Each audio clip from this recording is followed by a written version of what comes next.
And we are live. Hello, What's Jim. going How are on, you doing, Jason? buddy? Good to see you. Good to see you. So thank you everyone for who's joining us for this live stream. A couple of things I want to mention before we kind of get started. We're going to talk a lot about this NAR settlement. What is the true impacts regarding home buyers and home sellers, and what actually happened? Because there's so much misinformation online. Anyway, we'll get to that. So housekeeping. So number one, Jim and I we've known each other for what, 30 plus years, something like that. 37 years, 3 days, 2 days, hours, 10 hours, seconds, whatever. 10 seconds. Yeah, exactly. That's right. Yeah, right. Anyways, Jim's been a licensed loan officer for 55 years already. So that's great. And I've been a licensed real estate agent in Sacramento for 10 plus years. In any case, so Jim and I chatted about a month ago, and we thought it'd be really good to do a weekly live stream for you guys to cover a topic, but also answer questions as well. It'd be a really good way to connect with you guys, because I simply cannot answer all the comments I get on my videos, even though I appreciate every single one of them, even the troll comments. So we plan to do this each and every week. This time and date is a little bit tentative. I'll probably post on my channel a poll regarding what's the best time and day for you guys, because ultimately this is not for Jim and I, this is actually for you. So I'll do that. But for the time being, we plan to do this every single week at 4 p.m. Pacific Standard Time and go until about 5 o'clock. That's number one. Number two, I also plan to make a podcast. So if you guys like podcasts more than YouTube videos, I'll repurpose this somehow and actually post it on various podcasts as well. I have no idea how to do that, but I'll figure it out.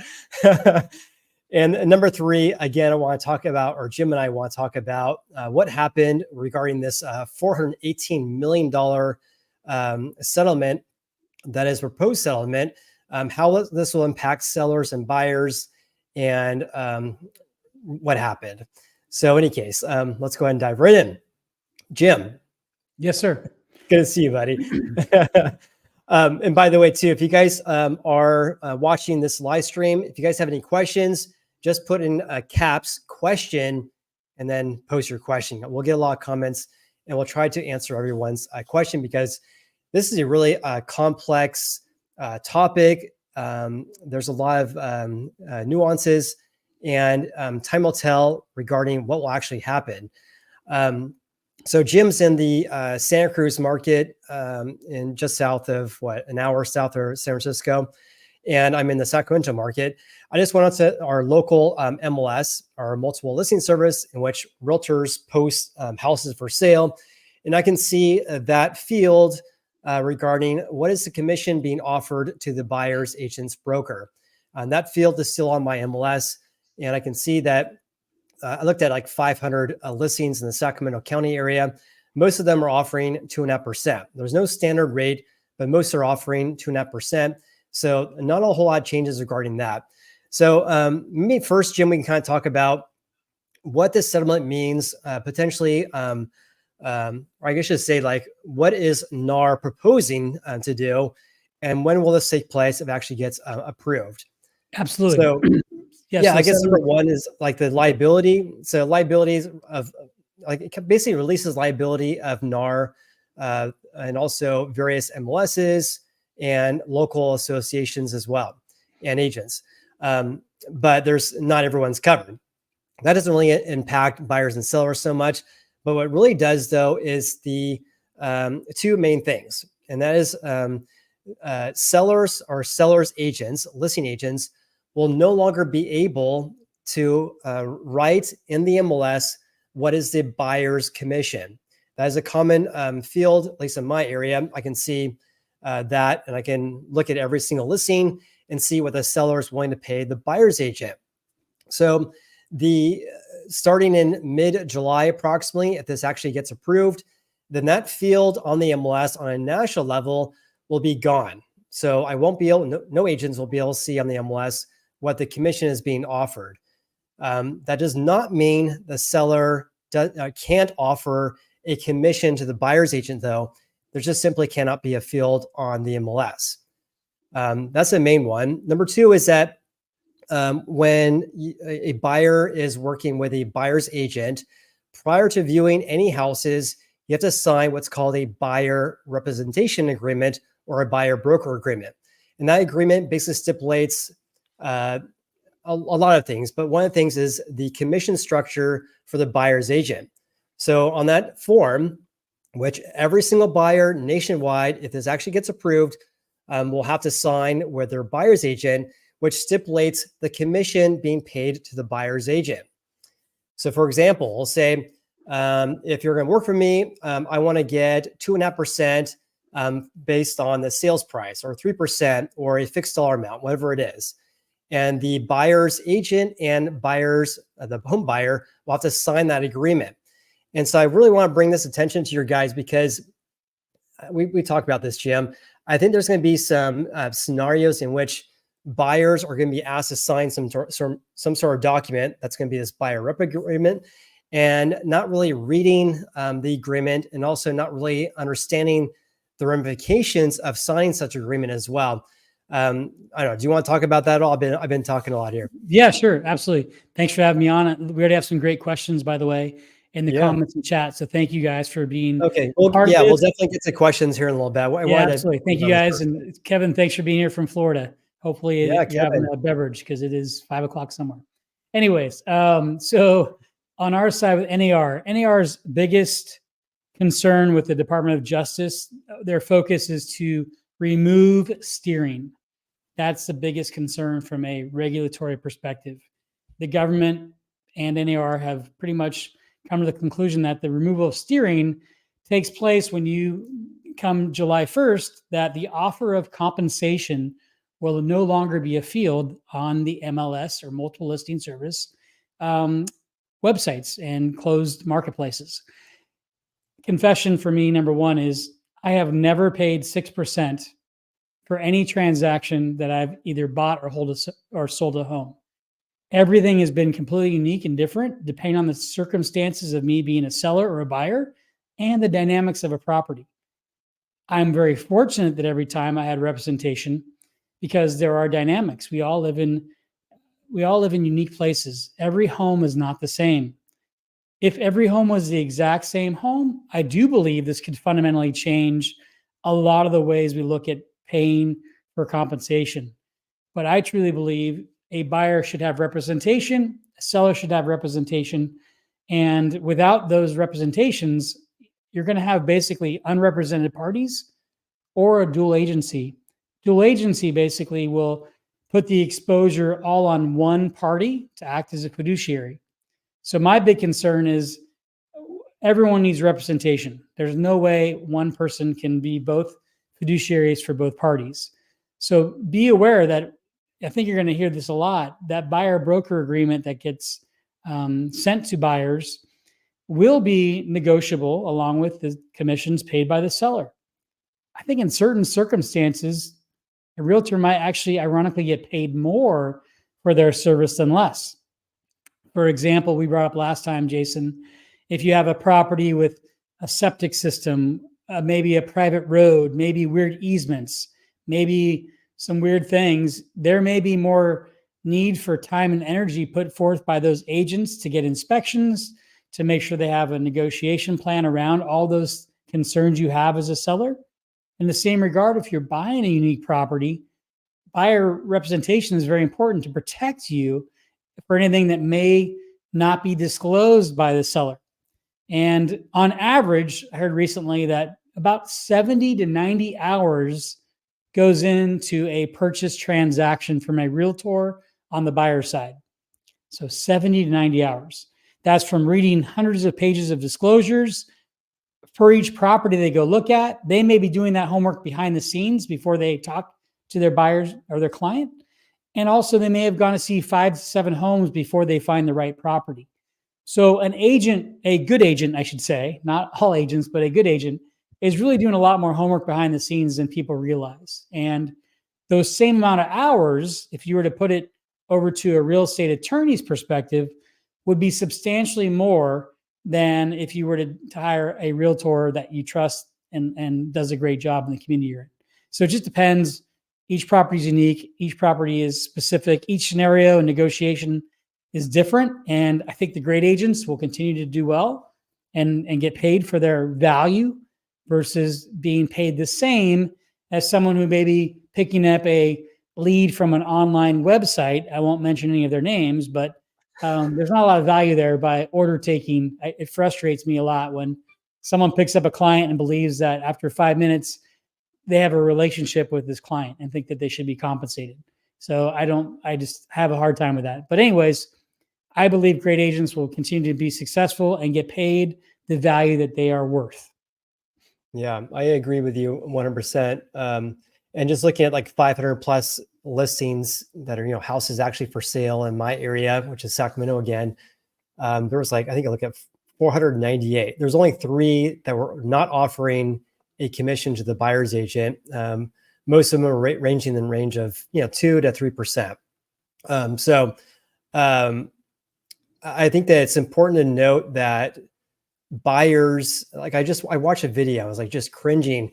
This person, I'm not gonna throw anyone under the bus, but this person has like tens of thousands of followers on YouTube, talking about how the 6% commission is gone because NAR agreed to do that, which is absolutely not true. And on top of that, the changes already are taking place, which is also not true because it's just a proposed settlement. And on top of that, he talked about how buyers now have to pay their buyer's agent in order to represent them, which is also not true whatsoever. Again, the only changes are the change that the listing agent, the seller's agent cannot put the commission on the MLS, but they can post it on a website, their social media. I can call a listing agent and say, hey, what you're offering, etc. So in any case, I think there's a lot of confusion regarding this. And I think that what I worry about, and if you guys are looking to buy a house, you should definitely watch out for this, is that buyer rep agreement that the buyer's agent, prior to viewing any houses, so if you meet someone online through Zillow or whatever, then prior to touring any houses, they're going to ask you to sign this document, which is going to stipulate, hey, here is my fee to represent you. I'm going to ask the seller potentially to pay this, but if they're not going to pay it, I'm going to ask you to pay for the difference. So that's a big thing you guys should be watch out for. And there's going to be some big changes coming, but it's going to vary widely depending on the area and also the document you're being asked to sign as well. Yeah. So Cindy Trost on your chat asks a question about what, there you go. Perfect. Go ahead. So this buyer broker agreement can be for a very long period of time. Again, be careful. A lot of these online portals will probably find dynamic ways to, I would say, coerce or trick you into signing these things. And you might not even know that you've accepted these things. So I would just recommend before you sign anything at all, work with a local trusted professional, real estate professional, obviously, to make sure you know what you're getting into, because the worst thing you could have happen is at 2 a.m., you're looking on your phone at some neighborhood, you click the wrong button, you've signed a buyer broker agreement, and Jason Walter is the best guy in the Sacramento area, and you can't really use him, or it's going to cost you 2 times as much as it did prior to that 2 a.m. search that you had online. So make sure you don't sign anything. Work with a local professional that can show you the value in hiring themselves. This local professional should know the market, should have a database of relationships, should have a great reputation in the marketplace. They should have an inspection plan for you if you're on the buy side or sell side. They should have a marketing plan. A lot of these situations right now are pure economics of supply and demand, truly. So we are still about 7 million units short in the United States from meeting the demand of the buy side. So truly understanding how your local market works and the dynamics there and how you're priced is really the key. Are you trying to buy a property and you're bidding too low? Or are you trying to sell a property and you're pricing too high? There are a lot of dynamics there that only truly the professionals that work in your market understand and know. They might know of something that's coming on the market in the next 2 months.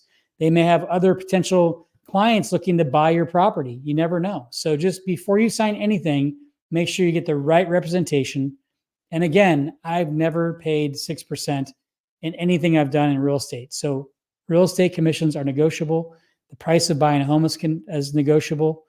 The only thing that I think is really important to be thinking about is the fact that right now, veterans and affordable programs like FHA and first-time homebuyers are being affected negatively by this, unfortunately, where there are a lot of pushes from NAR and some of the other lobbyists from Fannie and Freddie to really get their hands around what these changes look like from a home buyer being affected negatively to be able to have these extra payments go that probably lower the purchase price they can qualify for, or can't be included in the purchase price and gets them out of the affordable range of their debt to income ratios.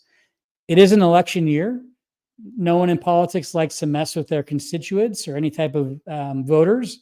So I do think we're going to have some clarity in the next few months here around this topic, because again, veterans being affected negatively is not something that a lot of presidential candidates like to run on. It's not helpful at all for them. So I think we're going to see a lot of clarity on this in the next couple of months. Well, regarding VA buyers too, I mean, VA buyers are not even allowed to pay for buyers' commissions, correct? Correct. Currently, as we stand, that's correct. That is what correct. if you have a VA buyer you're representing, and you're trying to help them buy a house, they find a home they really love, but the seller's not willing to pay any commission whatsoever, or may a very low amount. The VA buyer is not going to be able to pay any commissions to their buyer's agent. So what are they going to do? In my opinion, this settlement just really impacts the people that need the help most, because we have high inflation, record low housing affordability.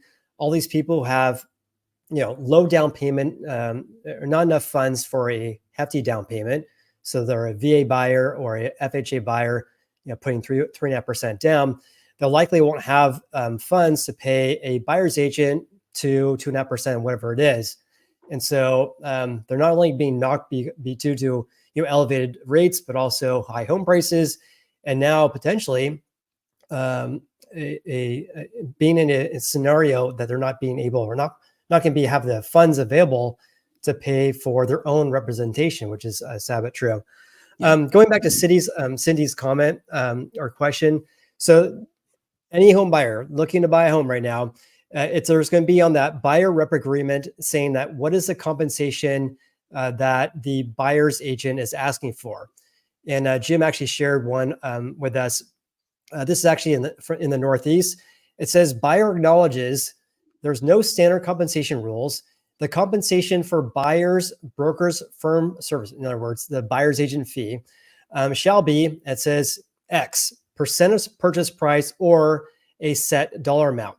So in that form, it'll stipulate what is the percent of the sales price or a fixed dollar amount that the buyer's agent's asking to be compensated.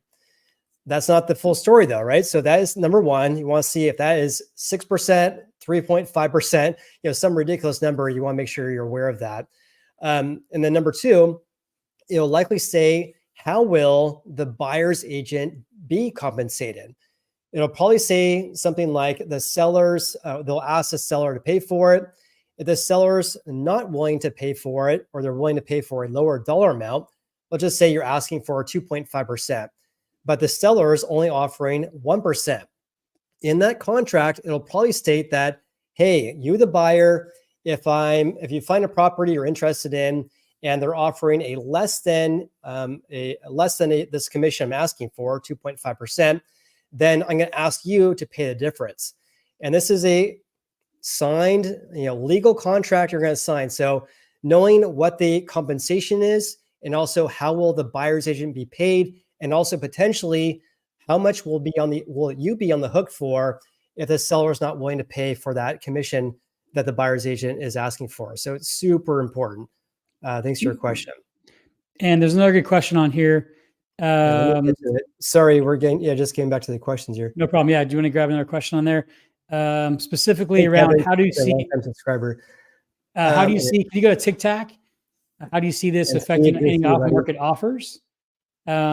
So let me go back here. At 4:15 p.m. TikTok. This one. Yep. So this is a really good question that already has a data set and some let me case read study it, behind it. because some people were not watching the video. So how do you see this affecting any off-market offers, assuming buyers will always pay their own realtor in that situation?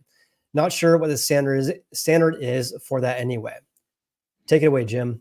All right. So for about 30 years now, FSBO, for sale by owner, has been a strategy that at one point in time was about 15% of the entire marketplace. Well, this could be FSBO or off market, though. Or off market, FSBO, off market, help you sell, any of those type of things where you have a non-traditional marketing plan. You're not exposing your property to the marketplace, to all the buyers, and getting maximum exposure.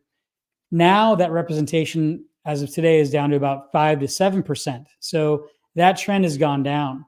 I think a lot of the reasons why is because a lot of times people are only doing this transaction 3 times in their lifetime.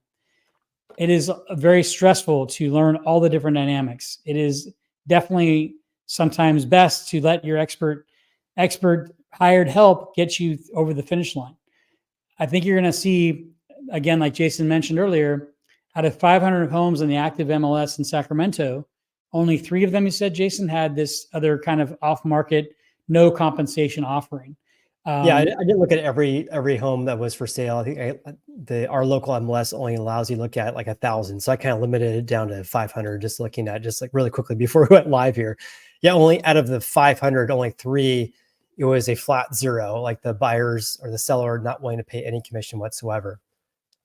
So be aware of that again, if you're a seller in this situation and you decide to hire the best real estate attorney because it's an hourly cost, right? Just know that those hours are going to add up really quickly. And I have a feeling that approach of hiring some other alternative to Realtor or, someone on the buy side could be equally or more expensive because there are a lot of disclosures. If every single home in the United States was the exact same, if every single home in the United States had the exact same elements to the property and dynamic situations, then yes, this is a game over situation. And the realtors overall industry has gone down probably by 75%. Unfortunately, in most places that are outside of urban areas, the house next door could be worth hundreds of thousands of dollars more or less than your property. It could be in better shape or worse shape. It could have nicer features or less features. It could have more bedrooms or less bedrooms. The quality of the roof could be a 30-year left maintenance on the roof. Some could have less than 2 years. So each property is so unique that I think where you're going to see the most change is in new construction, where all the properties are identical. So condos, townhomes, things of that nature, and high-rise situations. I do think builders get an advantage back now where they don't have to pay as much to a buy-side agent possibly. But then again, they have double the exposure. They have to worry about building the property and the litigation that comes along with that and selling the property as the agent. So the dual agency element is super important to understand that a lot of the companies that do dual agency have to get a lot of a higher premium for errors and omissions. Because again, if you're representing 2 parties and you're supposed to do the best for both those parties, it's almost impossible to make both parties feel like they've won. A lot of times in litigation and mediation, if you feel like both parties have lost something, that's when you've done a good job. So again, it's the opposite mindset. People are going to feel like they've been misled or misrepresented. If something comes up down the road, they're going to have a bitter taste in their mouth, and they're probably going to go back to that real estate company and probably try to get liquidated damages for something. So again, I think you're going to see a lot of people pull back from dual agency, which again means, hey, I'm the seller listing agent of the property. Buyer, I can represent you also. I think it's going to happen a lot less. Yeah, the number one reason why real estate, why there's a lawsuit is because of dual agency. Like you said, it's really challenging to try to get the highest price for a seller, but the lowest price for the buyer. It's just like, it's really hard to kind of have a happy ground there. Jay, thanks to your comment. Is NAR and the California Association of Realtors losing members because of this? I haven't read about that so much. Have you? Do you know? Have any insight regarding that, Jim? Yeah, I'm very. I'll explain like my thoughts regarding this as well, and what we have to do. Yeah, sure. So I think first of all, we need to define the different levels of association.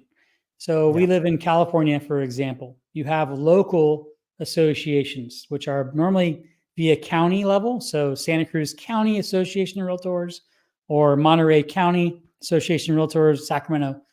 You then have state level. California Association of Realtors mandates all the documents and disclosures and requirements that each local county or association uses in their transactions to make sure that they're fair, equitable, and represent all the best interests of both buyers and sellers. Yep. You then have NAR being probably the largest lobbyist, not only in the United States, but in the world, with about 2 million active members. NAR does a lot at DC level to make differences happen. They affect change. I believe NAR will lose a lot more members than CAR will. CAR, or the California Association of Realtors, is, I believe, the best run association. I've happened to meet a lot of their leaders at a lot of events. I have a big respect for the way they're forward thinking in protecting the consumer and all the decisions that they make. So ironically, Jason mentioned earlier about the Pacific Northwest. There's already been about a 2-year case study on this change already happening up in Washington, where it hasn't had a big effect on things. It's actually only marginally gone down in commissions for most transactions, but in some more complicated transactions, the compensation has gone higher. So I believe CAR will continue to have other members because I believe they just are a forward-thinking leadership group that I have a lot of respect for. I actually happen to be in a marketplace here where one of my dear friends was the CAR president twice in the last 20 years. So he's actually been on my podcast, ironically. So I'm very lucky to have some of the leadership locally, and they're very forward-thinking. So fortunately in California, we're forward-thinking. A lot of things happen in New York and California, and then they get adopted to the local states that are between the West and East Coast. So I think you'll see a lot of changes. I would study. Their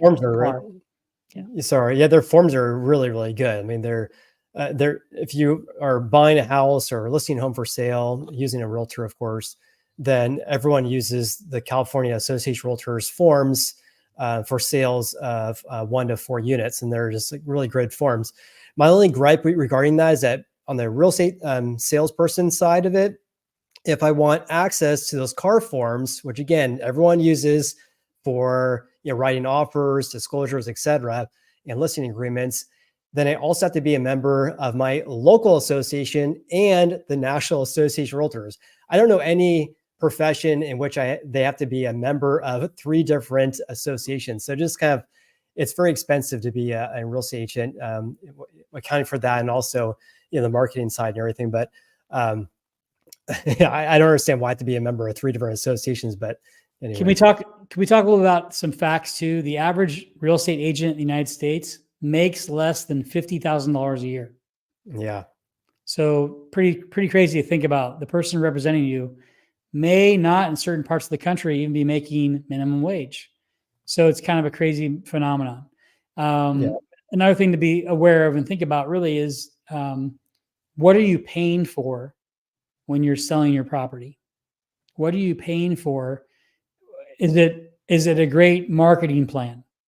Is it the fact that the agent has sold the most homes in your neighborhood?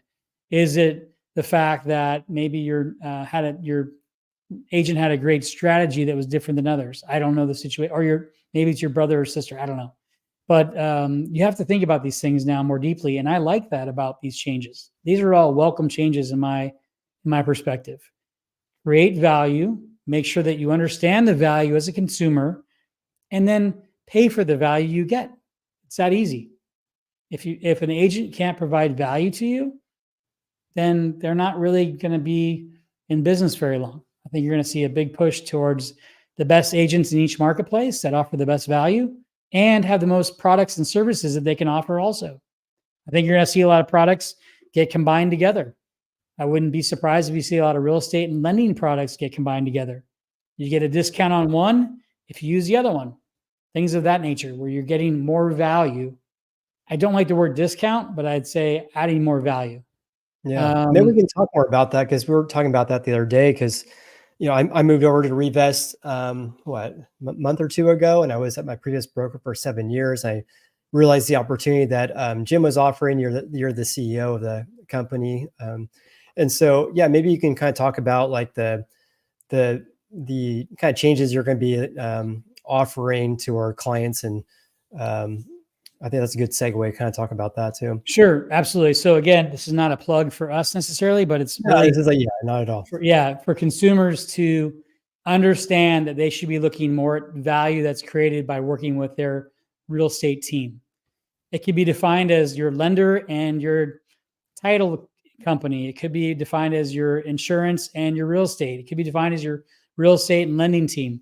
Whoever you have in your sphere that's part of your team, make sure you understand how they work together. And sometimes if they are aligned together, it should be a better offer for you as a consumer. It should not be worse.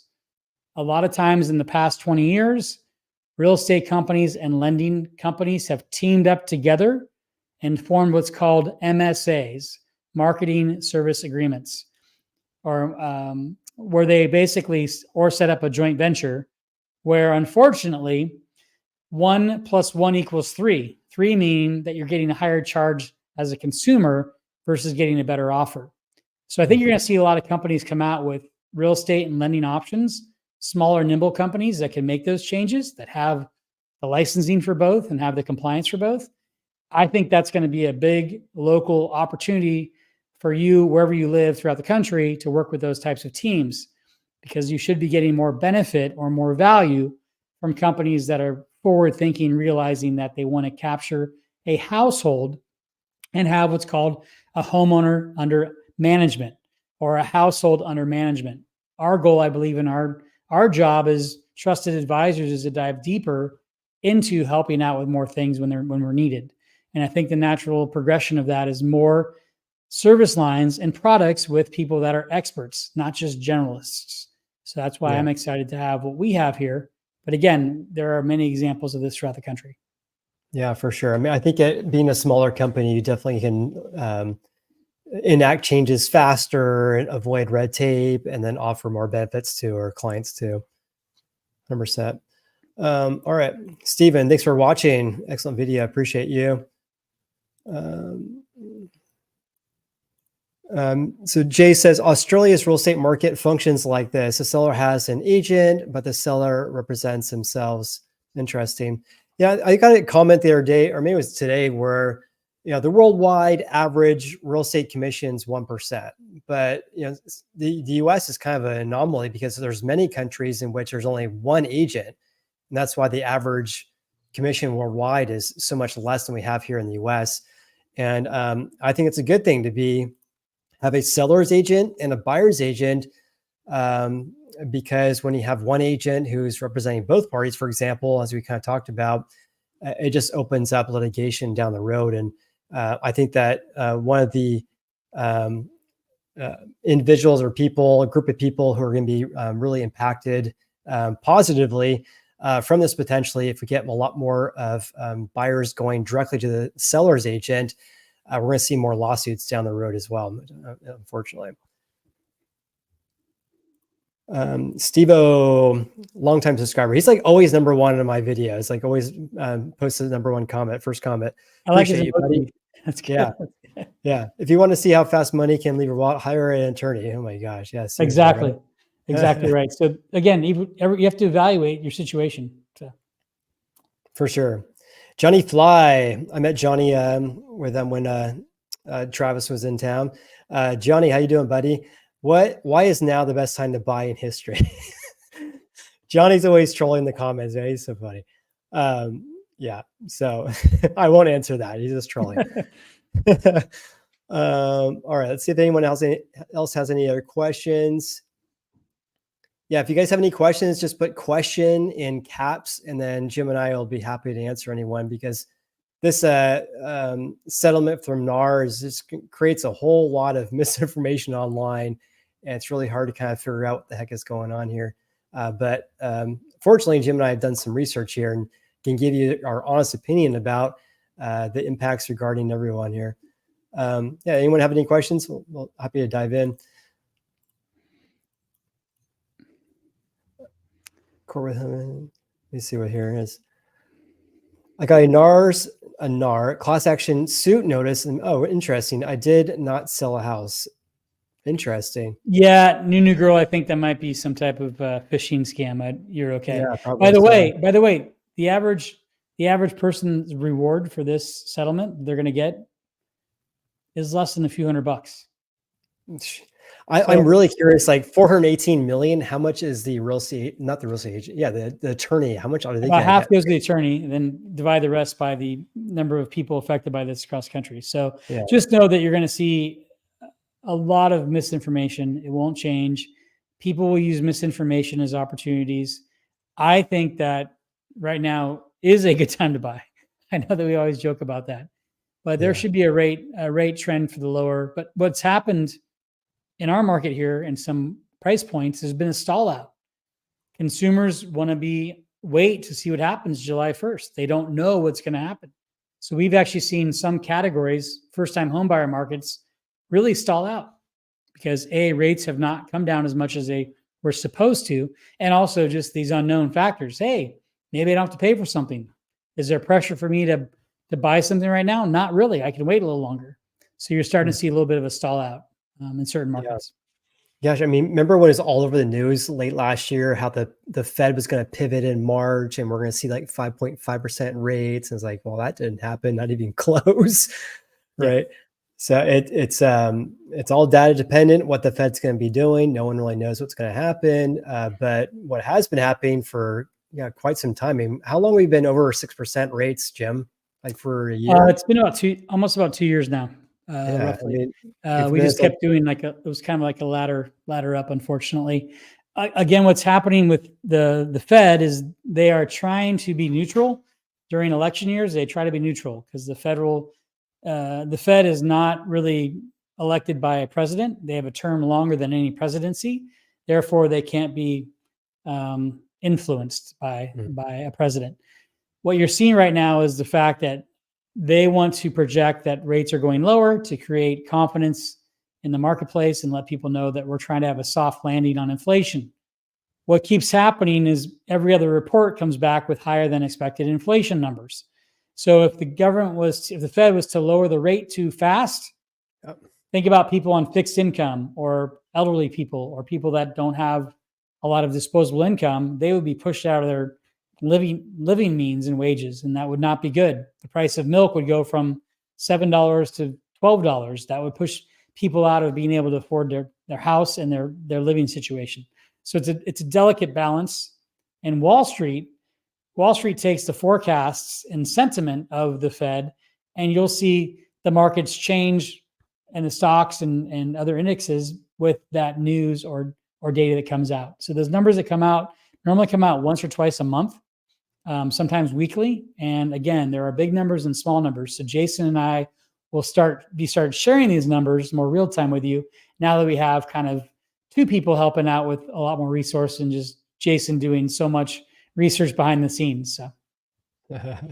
Yeah, it's wild. Like the PCE report, which is like a key measure the Fed looks at, it was like basically in line with the forecast with a small blip. I can't remember what it was. It might have been a core PCE. A small increase compared to the forecast, but just due to that small increase, rates increased quite a bit over the past couple of days.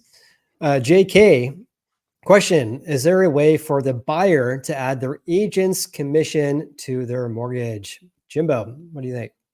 Not right now. What you could do though is you could get a seller credit towards closing costs. So for example, closing costs can be up to 2.75% of the purchase price. That's what's known as a high cost limit. It's actually 3%. So you could get a credit theoretically from the seller to offset your non-recurring closing costs or transactional costs to get the loan or the property. Hopefully that offset would allow you to have that savings difference be able to pay your realtor. That would be the only workaround right now. So again, getting a seller credit to give you credit as a buyer to pay your closing costs. In turn, the money you would have been paying, now you can pay your real estate professional. That's the only workaround now. I'm very hopeful and confident that there'll be something where this can be built into the loan, because it can be built into the loan right now for closing costs and for FHA, mortgage insurance, and VA funding fees. So I'm pretty sure they're going to make a switch to that to allow that in there also. Again, it might require more down payment because it's a more risky situation. If I'm buying something for $100,000, for example, and now I'm adding $3,000 more or 3%, that $103,000 value is what I'm really focused on, is the true value of the asset. If that appraisal was to come in lower than that 103% or $103,000, it would be a more risky situation for that lender. So I think you're going to see some changes happen there with the government stepping in to help. Yeah. It actually says on NAR's website regarding the settlement, NAR has agreed to put in place a new rule prohibiting offers of compensation on the MLS. Like we talked about, offers of compensation could continue to be an option consumers can pursue off MLS through negotiation and consultation with real estate professionals, and sellers can offer buyer concessions on the MLS. For example, concessions for buyers' closing costs. And this will not go into effect until potentially mid-July this year. So what Jim's saying is that, let's just say a scenario in which the seller is not willing to pay your buyer's agent's fees, you could ask for a closing cost credit to help pay your real estate agent indirectly. What I see that where this would be a challenge, though, in markets that are very competitive still. So in a scenario that you have like 10 offers on a property, for example, and you're really pushing the edge regarding appraised value. So if a home is listed for $500,000, they're getting offers for $550,000, for example, and it's really kind of iffy whether or not that's going to appraise or not. You're not going to write an offer for $550,000 and ask for a 2% closing cost credit, because that credit you're asking the seller pay for is really going to make your offer look less attractive in the eyes of the seller. So in competitive markets, this concession for a closing cost credit may not be a really kind of an option, in my opinion. And there's not, and I'm an economist from undergrad and grad school, but I can tell you, I just look at the supply and demand of households and lack of inventory. So I don't see this commission change fundamentally changing the value of a property, at least to the downside. I don't think that's going to happen. I don't think values are going to go lower by any means. No way. I just feel like we have to think about the way we're creating more value and transparency to consumers. And I love that. So I think, having that, working with a better agent is the name of the game. For sure. Can we there's a good couple comments here. Maddie B's comment is interesting. Do you mind sharing that one? Let me do this one first because John was. Hey, John, good to see you, bud. John, thanks for your question. When will CAR forms be updated? I have no idea. I mean, so far as I know, they haven't been updated, and maybe that's because, well, they have their own attorneys at CAR that write these forms. But on top of that, this is just a proposed settlement that NAR is proposing. It has not been finalized, and it won't be finalized until potentially mid-July. So far right now, there's no changes. And as far as I know, the forms have not been updated. Is that what you're understanding as well? That's correct. Yep. And John, I bet you have a great real estate company you work for. So I bet they will be in front of all the change for you before you know it. Okay. John. All right. Right on. I don't know, John. John, good to see you, buddy. So Maddie B, I'm concerned few established realtors will want to represent buyers under the new rules, leaving buyers with inexperienced realtors who may not be able to help with the negotiations, inspections, et cetera. Yeah. I think a lot of great teams have both listing and buy-side teams, a lot of dynamic teams in bigger areas. If you look at the most successful realtors, they are both representing buyers and sellers in their marketplace. So great thought, Maddie, but I do believe the opposite will happen. I think people will look at the value that they create and realize what their value is worth. And I think it's kind of like going to Nordstrom's versus Walmart. Sometimes if you pay more, the Nordstrom's experience, you may get a better experience and have a more customized solution for your needs versus maybe buying something out of a box, hoping that it's the right thing and that you won't have to stand in line to return it. So I think the opposite's actually going to happen because, I think good agents will say, hey, I'm not willing to work for anything less, and here's my value. And I think that over time that will win. Good comment though. Yeah, good comment. Raymond has a question. Jason, do you see market pricing adjusting based on the commissions now not being included in the MLS? So I think there's like this this theory that home prices will decrease because potentially maybe the commissions will be decreased as well.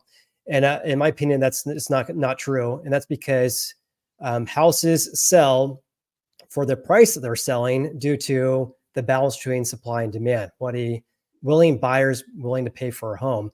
And that is really the impacts regarding prices, not due to fluctuations in any commission rates. So if I was a seller, let's just kind of throw out an example. If I'm selling my house and I find out that buyer's agents' commissions are now actually more negotiable than they were before, I can offer 1% to a buyer's agent versus maybe 2.5%. I'm not going to lower my asking price by 1.5% because I'm going to save that amount in paying a buyer's agent. And so I think that the big winners regarding the settlement are real estate attorneys, listing agents representing sellers, and also sellers as well. And the parties in which they're really impacted negatively are first-time home buyers with minimum down payment. That's my thoughts regarding prices. What do you think, Jim? Same thing as you. Cool, man. Like you. We can disagree. I'm good. Yeah. But each market, by the way, is so unique and dynamic again. Like I live in an area that has 5 geographical different areas: mountains, ocean, wine country, rivers, and even sand dunes. So I live in an area that has, and each one of those areas has different coverages. They have different requirements, different codes, different laws, different insurance. It's crazy. So everything's different here. Jason, by the way, people are donating money, which is very nice. Can we give that to a charity? Like, can we give that to a charity? Money? I'm so sorry. I didn't see this. Oh, Real Estate Mindset. Yeah, let's donate that. Let's like, I want to make that $100 and give it to some charity, Jason. Let's pick one and just pick one out that you want to give it to, and we'll give a charity. Thank you very much. That's awesome. Real Estate Mindset. That's really cool. Travis, how you doing, buddy? Thanks for tuning in, man. Travis is a good guy. I had a dinner with him and Johnny Fly when he visited. Travis has a YouTube channel based in Houston, Texas. Really good guy. Thanks for tuning in, Travis. He's actually one of my video editing clients as well. Right on. That's cool. Yeah. I kind of like I have if you go back to Michelle Ann Owens' comment, this is where hopefully this situation no longer exists after these changes. Do you see that one at 442? This one right here? Yeah. So the days of this. Why don't you read it first in case anyone's listening to this podcast? Michelle comments to Maddie B. I had supposedly an experienced agent, and he still didn't do a thing to help with negotiations or inspections or pretty much anything except suggesting restaurants. So again, I think this is going to clear a lot of stuff up because up front, you as a buyer will have to know what you're going to pay for. Up to this point, the seller was paying for this stuff. The seller was responsible for this. You as a buyer did not even know what that fee really was unless you had a contract that was in escrow. So this is going to revolutionize that. So hopefully, Michelle, you'll get more than just the best recommendations for a restaurant, because chances are that agent that helped you is probably working at that restaurant in about 3 months. Oh my God. Serving you. So be on the lookout. We're laughing, but I hope, Michelle, you didn't have a horrible experience, because I mean, this is a common thing, and Jim's probably seen this as well, working with a ton of agents. The barriers into real estate are very, very low. To get your real estate license is an absolute joke. I spent probably 2 weeks studying for my exam 10 years ago plus. And therefore, because it's so easy to get your real estate license, therefore you have a wide range of people you work with. There's a lot of great real estate agents out there. I'm not knocking the industry, but there's also a lot of bad agents there as well. And I've actually have referred family members to horrible agents as well that did an absolute horrible job, and I had to take over. So anyways, yeah, there's a wide range of people you work with, and yeah, hopefully your situation wasn't really. We should start that, Jason. We should just start like the best restaurant series, sponsored by every agent who's going out of business. Yeah, the clients will just come to us wanting to know what's a great place to get a burrito. Actually, I know other places. Yeah, hopefully it all worked out in the end. Yeah. Well, I really love the fact that this is going to create a lot of transparency, a lot of conversations. Good agents will be providing their value. They'll be able to share why they're different, why they're unique. Hopefully they have a great reputation online. Look at their reviews, look at them on Google, look at them for who they've helped, how many years they've been in the business. Those are things that are really important to be aware of things. Let's go to Dreamcatch Properties, NAR rollout timelines of changes. So this is one of our good friends here. I can put something in the chat. Know very well. So what's happening here? This whole thing, the decision is going to happen at the end of this month, and NAR is going to start implementing these changes come mid to late July, and towards the mid to late August, you'll see companies opting in to provide these forms and these changes. The final approval should be coming out mid-September again, and then hopefully by the end of December or beginning of December, we'll have this stuff truly implemented for the NAR rollouts of things. So these forms change, but there'll be time that it takes to get these things implemented. For sure. I actually just put in the chat a website from NAR that has like a kind of update regarding what's going on with the lawsuit. They have an FAQ as well, which they update. Last time they updated that was a week ago. So check out that as well to learn more about changes coming ahead. Crystal, thanks for joining. Crystal's a longtime subscriber as well. Thank you very much for your support. And again, Travis, appreciate you too, buddy. And Raymond, yeah, you're very welcome. Let's see if anyone else has any other questions as well. We want to try limit this to 1 hour. Yeah, I just got my MLO license as well. Appreciate that. Yeah, Travis actually has his MLO license as well. Travis, I'd love to talk to you about stuff and give you the 22-year version of what I've done of what to do and not do. And maybe I can give you some good recommendations for restaurants too on that. Who knows? Anyways, we would love also in future shows to get topics that are important to you. I know Jason does a great job on his sites to really ask questions and get insights. So please leave comments, what you want to talk about, things that matter to you guys. Like, we're here to add value, and we can bring on guests. We can bring on other types of professionals too, if you'd like. Jason, obviously it's his channel, of course. Yeah, for sure. So yeah, if you're joining in late or you're still watching this video, once we end it, we'll go onto my YouTube page. Just go onto the homepage or wherever you call it and click on live. You can see all my previous live streams. And yeah, Jim and I are like totally open for topics. I really want to do this topic because there's so much misinformation out there. And it's just kind of a hot topic right now. But yeah, please leave us a comment below if you guys want any other topics you want us to cover. And again, we plan to do this every single week.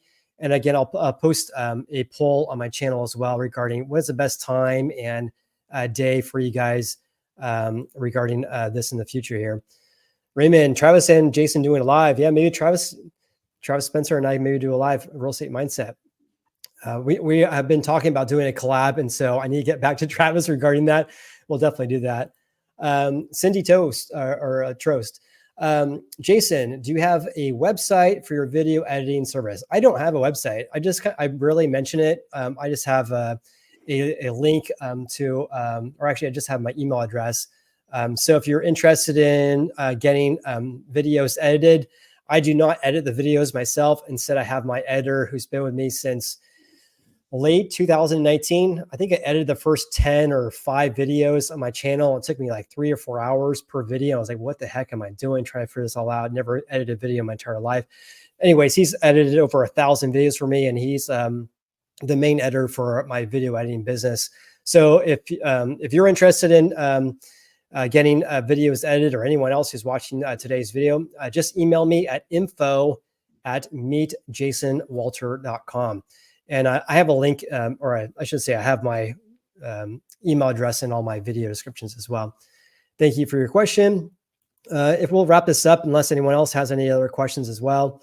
Anything else you want to add, Jimbo, before you kind of hop off, unless anyone else has a question? Just in life, we make big decisions around real estate. Work with people like, trust, that are going to do a good job for you.